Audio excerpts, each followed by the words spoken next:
Assalamualaikum warahmatullahi wabarakatuh. Mengenal Imam Hanafi rahimahullah. Saudara-saudariku yang dirahmati Allah. Sebuah fakta yang tak pernah luput dicatat dalam banyak kitab sejarah mazhab, bahwa Imam Abu Hanifah adalah akar pangkal transmisi keilmuan hukum Islam fikih. Imam Muhammad bin Idris Asy-Syafi'i termasuk orang pertama yang mengakui ini, dan hingga sekarang pandangan beliau terhadap Abu Hanifah masih sangat terang. Syekh Muhammad Abu Zahra tahun 1898 sampai tahun 1974 Masehi termasuk yang mengabadikan pengakuan Asy-Syafi'i tersebut. Dalam karyanya Tarikh Al-Madzahib Al-Islamiyah, Juz 2, halaman 131, ia menulis, Fahuwalat sikola fi Syafi'i radhiyallahu anhu, ana asu fil fiqhi iyalun ala Abi Hanifah. Artinya, suatu ketika, Asy-Syafi'i pernah memuji Abu Hanifah. Ia berkata, transmisi keilmuan umat Islam dalam bidang fikih berinduk kepada Abu Hanifah. Fakta ini nyaris mustahil absen dari memori para santri dan kiai. Ini menjadi bukti bahwa pendiri mazhab Hanafi yang dikenal sebagai pimpinan kaum rasionalis, Ahlu Ar-Ro'i, itu bukan orang sembarangan. Ia tentu lahir dari keluarga yang tidak biasa di hadapan Allah, dan pasti pernah mengukir jejak perjuangan yang tak remeh. Sehingga, Allah terangi keluarga itu sepanjang masa, mengabadikannya dalam sejarah peradaban Islam dunia. Biografi singkat Abu Hanifah yang bernama asli Nu'man bin Sabit bin Zuta adalah seorang ulama besar pendiri mazhab Hanafi. Ia termasuk imam mazhab terdahulu di antara tiga mazhab muktabar lainnya seperti mazhab Maliki, mazhab Syafi'i, dan Hanbali. Lahir di kota Kufah, Irak pada tahun 80 Hijriah bertepatan dengan tahun 699 Masehi, dan wafat di Baghdad pada 150 Hijriah atau tahun 767 Masehi. Mengutip dari Muhammad Ali As-Sais dalam Tarikh Al-Fiqhi Al-Islami, halaman 104 bahwa sang promotor golongan rasionalis ini, namanya masuk dalam daftar atba, tabi'in, pengikut para tabi'in, generasi ketiga setelah Nabi. Sebab, dikabarkan bahwa ia hanya sempat semasa, walaupun tak lama, dengan 4 orang sahabat, Anas bin Malik yang tinggal di Basrah, Abdullah bin Abi Aufa di Kufah, Sa'al bin Sa'ad As-Sa'idi di Madinah, dan sahabat Abu Tufail Amir bin Watsilah di Makkah.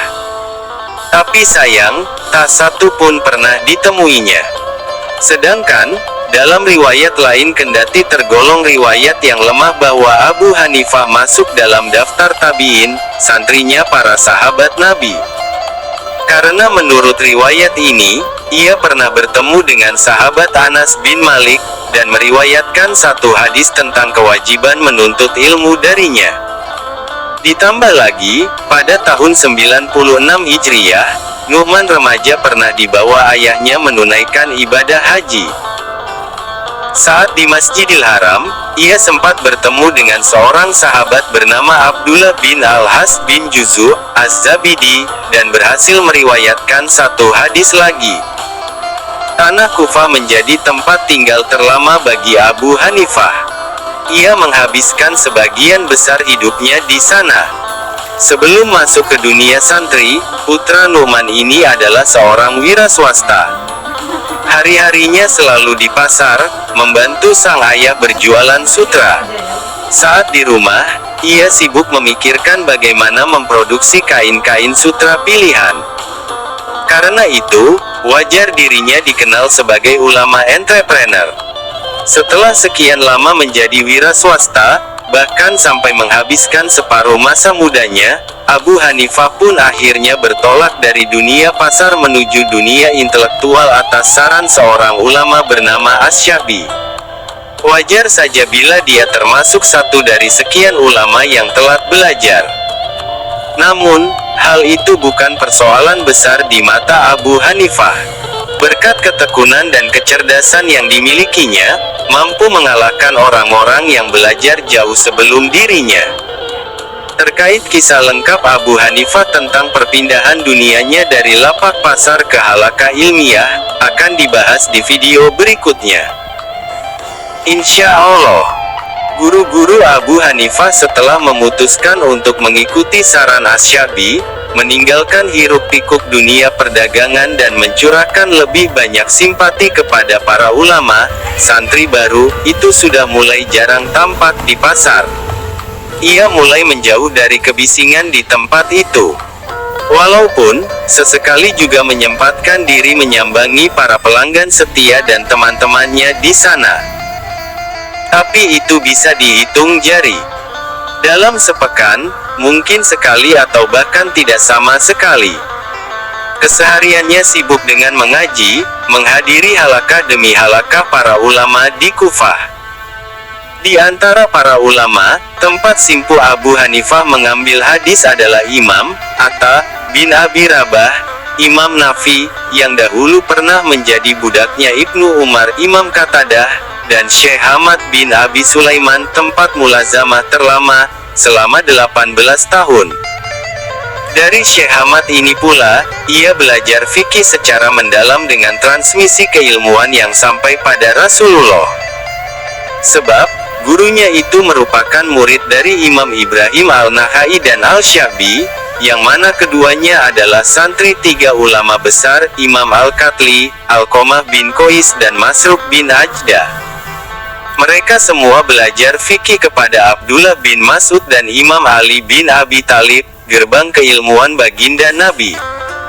Keterangan ini ditulis oleh Muhammad Ali As-Sayis dalam Tarikh Al-Fiqih Al-Islami, halaman 104. Kisah Waro, Imam Abu Hanifah. Suatu ketika, Jubarah bin Al-Mugholis bercerita tentang dirinya yang pernah mendengar Qais bin Ar-Rabi memuji Abu Hanifah.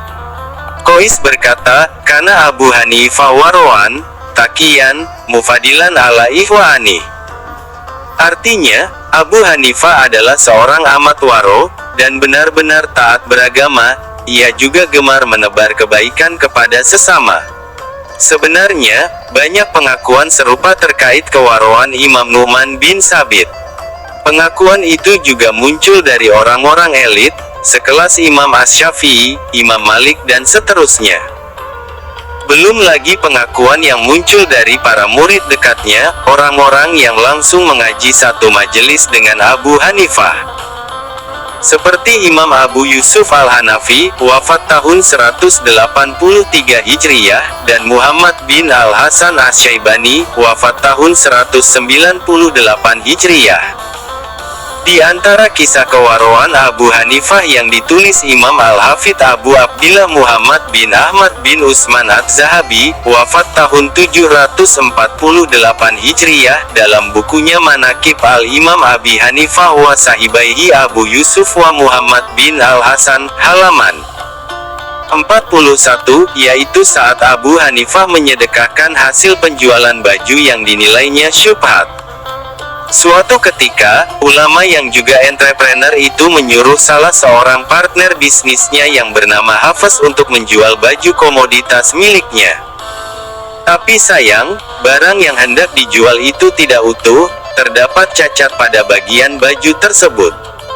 Karena itu, Abu Hanifah berpesan, "Inna fit saubi kashaiban faizabi tahu fabayin," artinya, di baju ini terdapat cacat, kalau ada yang ingin membelinya, beritahulah dahulu di mana bagian cacatnya. Namun sialnya, Hafiz ini malah lupa pesan Abu Hanifah. Ia langsung menjual baju itu tanpa menunjukkan celahnya. Sedangkan, untuk menemukan si pembeli tadi sudah tidak mungkin. Bayangkan saja, di tengah pasar yang sangat ramai, dipadati orang-orang tak dikenal datang dari segala penjuru. Mengetahui hal itu, Abu Hanifah langsung menyedekahkan uang hasil penjualan baju tersebut. Kerennya, ia tidak marah atas keteledoran itu. Jangankan sampai marah, komentar pun tidak. Malahan, Abu Hanifah menyikapinya dengan senyum ramah. Sungguh luar biasa, ia mampu meneladani akhlak baginda Nabi Shallallahu Alaihi Wasallam. Semoga tulisan yang disalin dalam video ini bermanfaat, wallahu a'lam bishawab. Penulis kisah, Ahmad Dirgahayu Hidayat, alumnus Mahat Ali Situbondo, dan pendiri komunitas Lingkar Ngaji Lesehan di Lombok. Sumber, https://islam. NU. Hikmah, mengenal Imam Mazhab, biografi Abu Hanifah dan kisah kewarakannya. Wassalamualaikum warahmatullahi wabarakatuh.